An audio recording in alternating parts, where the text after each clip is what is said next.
أيها الإخوة والأخوات، من باعدة السجون والطغاة والمنافي بيننا وبين قياداتنا، إلا أنه جاء اليوم الذي نلتقي بهم. أهلا وسهلا ومرحبا بالشيخ راشد القنوشي بيننا في ولاية الشرقس.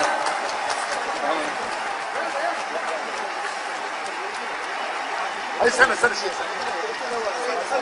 خلي يسامح الفرقة شيخ، خلي يسامح الفرقة شيخ.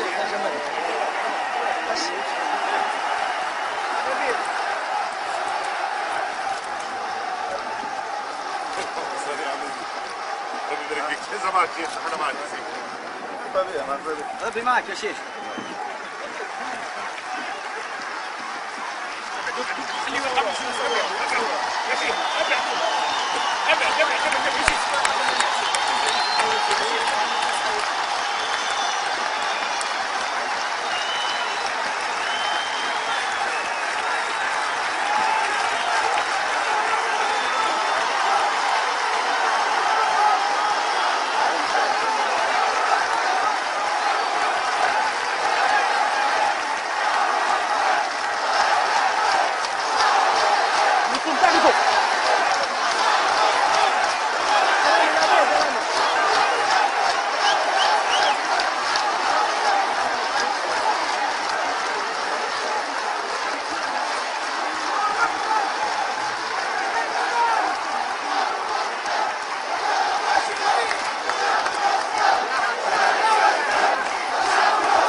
كما نرحب بالأخ محمد شعبان كاتب عام الاتحاد الجوي للشغل، والأخ محمد عباس الكاتب العام المساعد للاتحاد العام التونسي للشغل، والأخ الأستاذ عبد الوهاب معطر ممثل الجمعية الدولية للدفاع عن المساجين السياسيين.